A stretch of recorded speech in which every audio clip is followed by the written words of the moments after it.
When a game has 100 plus characters for you to recruit and use in battle, a little bit of guidance on how to actually find all of them and what each of them does is probably appreciated. And today, that's what I'm here to provide. My name is Tom, otherwise known as Titanium Legman, and welcome back to the channel.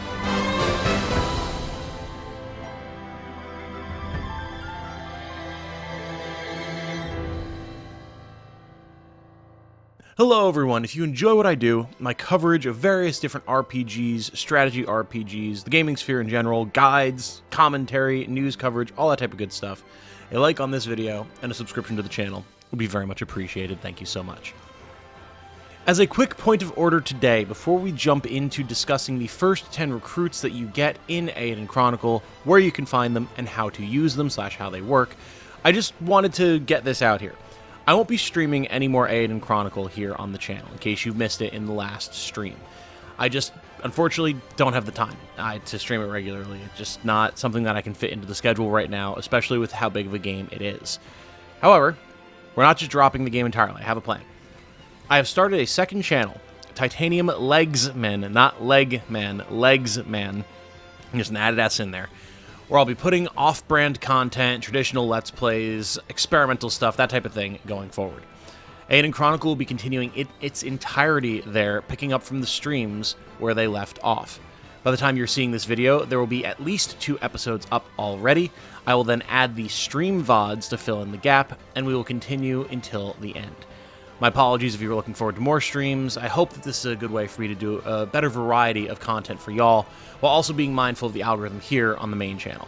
Link to that second channel will be in the description. I hope that you all choose to check it out, potentially subscribe to it. We'll be seeing things like Eiyuden Chronicle, Metroid games, potentially other variety content. Basically whatever I don't feel will fit in the immediate moment here on the channel over there. It should be a good, fun, chill time.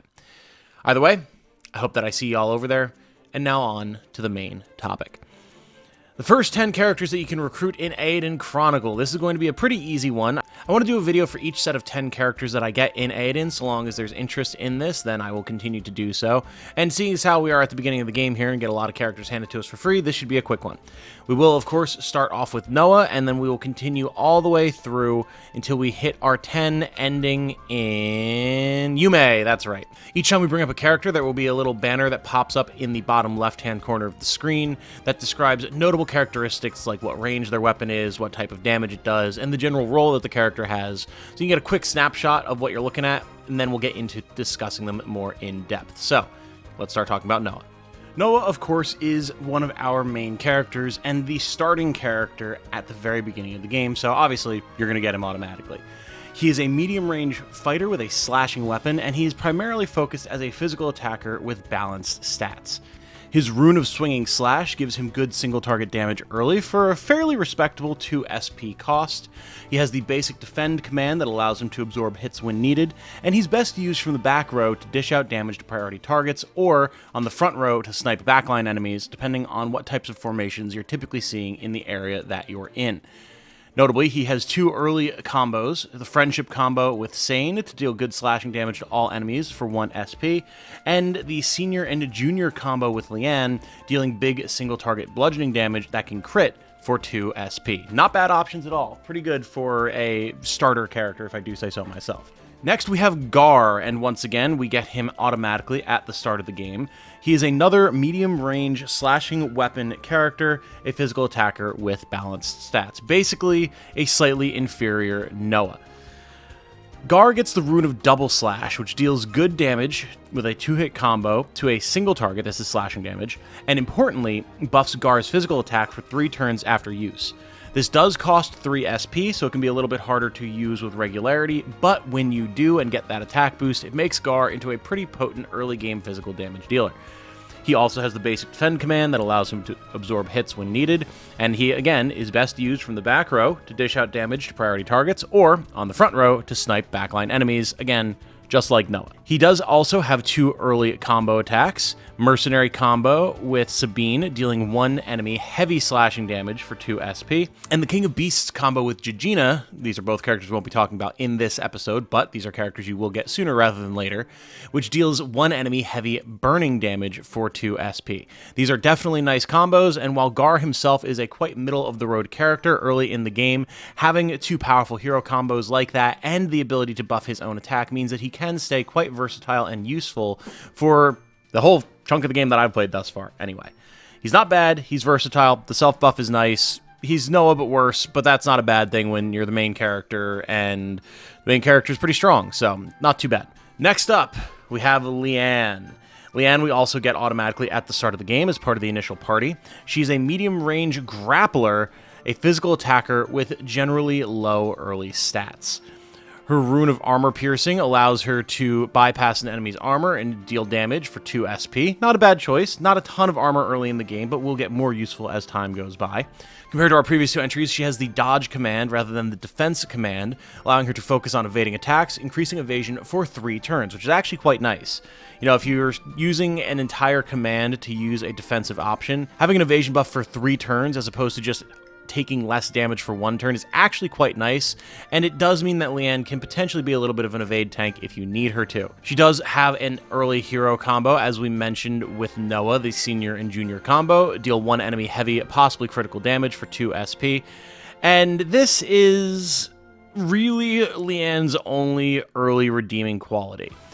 I'm really not a huge fan of her. She's fragile and has poor damage early on.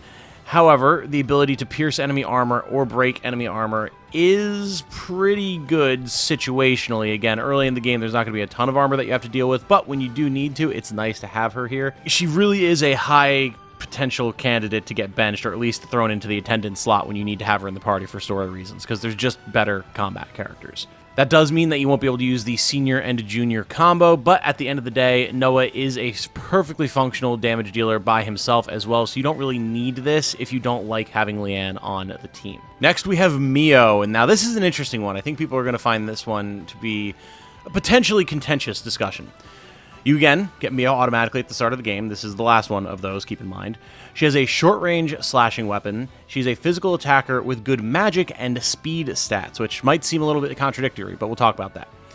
Her base rune gives extra damage as your SP increases and is really bad. It's highly recommended that you swap this for a rune of magical damage, such as the Rune of Wind, ASAP, to make use of Mio's good magic stat. That's what you can see I have on her here. Mio is definitely a magical swords woman and is definitely going to get stronger as the game goes on, but being an early game mage that can also deal some physical slashing damage to enemies with high magic resist is certainly not nothing. She also unlocks the ability Iugo Strike early on, slicing through an enemy for heavy slashing damage and occasionally killing them instantly for 3 SP. So now you can see where some of your real power comes from with Mio. You want to stack up SP and then either go for the big Iugo Strike or start slinging spells around, depending on what the situation calls for. She does also have the defense command, so she can stand on the front line and tank if she needs to, and she does typically need to if you plan to use her basic attack, because she does have a short-range weapon, and she is generally fairly frail, so spamming some defense until you can pop your Iugo Strike or some spells is generally going to be the way to go here. She doesn't have any hero combos early, but that's okay. She definitely will as time goes by, and at the end of the day, Mio is definitely a growth unit. At the start of the game, she's really quite bad, but as soon as you can swap her base rune and get Iugo unlocked, her damage and utility instantly increase, and I absolutely see that continuing as the game pushes forward. Her base attack is still poor, and she is fragile, as I mentioned, but she has far more play once she gets a little bit of love, and I can't wait to see what else she's able to do as she unlocks more abilities. Iugo, this is another interesting one. This is our first potential recruit in the game, and you can find him in the eastern district of Eltisvice inside a bar located down a narrow alley. You'll see that on screen now. Pretty easy to find if you just happen to look around a little bit. This is another short-range slashing weapon user, a physical attacker with good physical attack and defenses, very notably. His base rune is a simple blind resistance rune, which admittedly is pretty good for a single target physical attacker, but should probably be subbed for something else within as soon as you're able, really.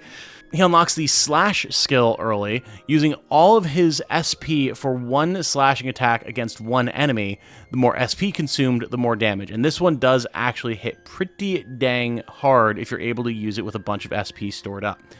He also has the more unique defensive command Taunting Counter, allowing you to taunt the enemy to get their attention, then respond with a lethal strike. This is a little bit of a weird one. I have never actually seen this trigger, but I've had people in my chat during my live streams tell me that it is a percentage-based thing, and you do get the ability to boost that percentage later on, so I can see this skill becoming better as you play. Early on, though, it's not really the best, unfortunately. Iugo also has no usable hero combos early, and all in all, he makes for a fairly interesting character. I can see being very put off by him early on, as he really can only just slap stuff with his basic attack and not do a whole lot else unless you give him a magic rune. He doesn't have the best magic stat to begin with, so it's not going to be too tempting of an option. But once you unlock Slash, then you can start to see how his play pattern is supposed to work. Use a bunch of taunting counters while you're standing in the front line, put your good physical and magical defense to use, get enemies to attack you, hopefully trigger a couple of counterattacks to get some kills or some early damage in. Once you've got some SP stored up, pop Slash on a big enemy target, and boom, Bob's your uncle. This means that he can actually be a very good boss killer, which I do really enjoy. Against trash mobs, he's worse than most options, but there is a character that we will talk about in the next episode who allows you to actually swap party members at save points. So you can take in your trash clearing mob characters into the dungeon, fight your way through to the save point before the boss room, swap one of them for Iugo, and then now you have a boss killer who's ready to deal chunks of damage and to stand on the front line tanking until he does so. Not a bad option at all. I'm excited to get some more use out of Iugo as more of his kit unlocks, and I get the ability to buff some of his important chances to hit. Next, my favorite character thus far, Yusuke. You will find him at Fort Jiaoluc, verbally support him against the guards who are harassing him when you first enter the area, then you'll get the chance to ask him to join, and he will heartily do so. Yusuke is another short-range character, but this time as a grapple fighter. He is a physical tank/burst damage dealer with great HP, physical attack, and physical defense. He, like Lian, starts off with the rune of armor piercing, allowing him to punch through enemy armor to deal some damage for 2 SP.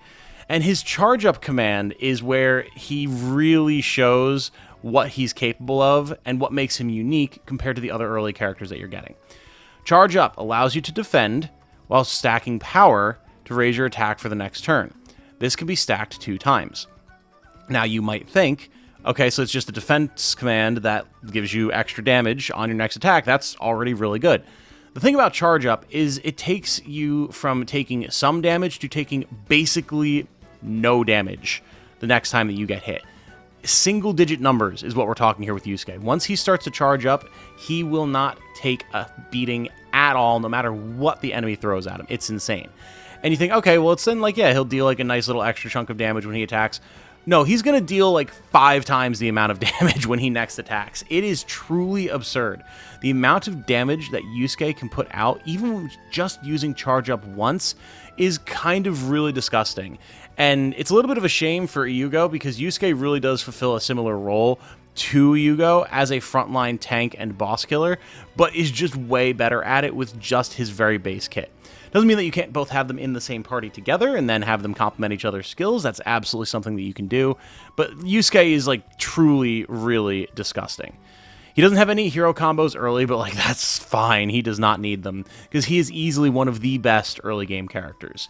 His high stats allow him to handle physical attackers with ease, even if you aren't using Charge Up. He's able to do more than sufficient damage to help clear trash mobs. The amount of damage he takes while he's charging is minimal, and his damage increase, as mentioned, is extremely substantial when you use that charged attack. Yusuke is awesome. I highly recommend you use him. He's also a hysterical character, and I can't wait to see if he maintains that level of strength throughout the entire game, or if he's an early game powerhouse who starts to fall off as everyone starts leveling up and potentially surpasses him. Next up, we have my second favorite of the early game characters to recruit, Francesca the Cleric. You'll find her in Altverden Village in the northwest of town. All you have to do is watch her scene unfold as she berates a group of ne'er-do-wells and ask her to join. Simple as that, you just gotta find her. Francesca is a medium-range smash weapon wielder and is a combat healer with both great physical and magical attack. Francesca is very much a deceptive character. We'll talk about why at the end here. She starts off with a Rune of Water that gives good healing and support abilities right off the bat. She gets the interesting Shield command, deploying a shield that absorbs enemy damage up to its limit. Very nice, quite a bit better than Defend in most situations, seeing as how you're probably not going to be getting completely focused down by a group of enemies, so the shield should hold largely. Then you unlock the Rune of Calm Fury early. This is a fun one. This converts your rage into your magic stat. Enter a fired up state, so basically go berserk, for 3 turns for a cost of 5 SP. This is going to boost your magic damage by a significant amount and make it so that Francesca becomes a truly terrifying magical damage dealer, even if just for 3 turns, which is a long time in most battles. Like Yusuke, she doesn't have any hero combos early, but also like Yusuke, she really doesn't need them, because again, she's a very interesting character. Not only is Francesca your generic JRPG healer, but she's also actually one of your best melee characters at this point in the game. She hits hard, like comparable to Nowa hard, and once she unlocks Calm Fury, her magic damage also goes crazy. As such, I do recommend that you swap that initial Rune of Water once you can for something else like a Rune of Wind that'll allow you to deal damage and heal your allies, both to make use of that massive magic damage. She does still want to be in the back, though. She is quite squishy, so keep that in mind. But don't be afraid to have Francesca go out swinging with her staff. She will knock some heads, and it will be quite efficient. It's a lot of fun. Next, we have Kuroto. He's also found in Altverden Village. You can speak to him in the west of town, just south of where you can find Francesca. He will ask you to kill 3 boars for him in Red Throat Ridge. Go do so. They're a pretty common enemy to find. Then return, and he will join. Kuroto is a long-range thrown weapon user. He uses a crossbow, but the game considers it thrown damage for whatever reason. And he's got good physical attack, dexterity, and speed to make an overall decent ranged damage character. Interestingly, Kuroto is the first character that you get that comes with a point of armor, which is appreciated, but also he's not meant to be on the front line, and as such, he's not likely to be getting hit as much as anyone else in the party. So, while handy, it would be more handy if it was on, some sort of frontline damage dealer or tank, but we take what we can get in this house, I suppose. His base rune, like Iugo's, is a Rune of Blind Resistance. Again, useful, but should also definitely be swapped ASAP. I have on him here a Rune of Power, just to give him some extra damage. He also has the Defense Command early, again, making him a fairly tanky archer, which is, again, not terrible. Useful when you need it, but could maybe have something more useful. He has no hero combos early, and he's just kind of an overall basic, boring damage dealer, which is not bad. Like, yeah, he's useful as your first major range damage dealer. That's a role that is good to have, and I mean, he's got the butt chin, so like, he's a handsome fella, can't argue against that. He's got reasonable stats to snipe the enemy backline, and his largely empty rune slots early on do make him versatile. You can give him a wide array of stuff to be able to kind of build him out the way that you want.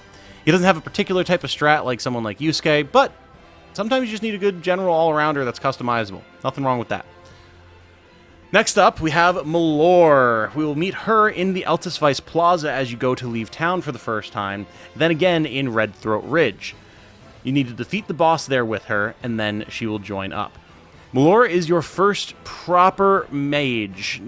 Francesca, I know, can be a mage, yes, and Mio also has good magic damage, but Mellore is a magic damage dealer through and through. She's a long-range, light damage weapon user. She has middling stats, but, as you might expect, does have utility as a mage. Her personal skill, Magical Cutie Shot, deals moderate light damage to one enemy for 2 SP, certainly not a bad option. She unlocks a magic rune slot early for more utility, so you can kit her out with basically whatever it is that you want. She has the shield command, like Francesca, to allow for some damage absorption, and has no hero commands early.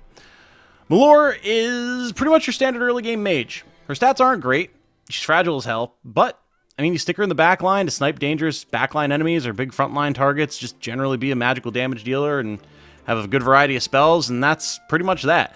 What she unlocks as she levels up will be the true determining factor of if she maintains a slot in the party throughout the entire game, or if she's going to get benched as more powerful options show up. I would not be surprised if that did happen, but there's always the chance that she'll actually wind up pulling something out of the hat and be pretty nasty in the endgame if you use her. We'll have to see.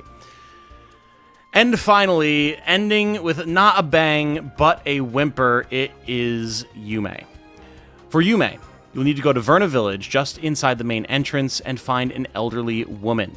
She will ask you to find Yume in Red Throat Ridge. You go there, and you will find her interacting with her quote-unquote friend, and they can be offered to join. She has a short-range smash weapon in terms of, friend.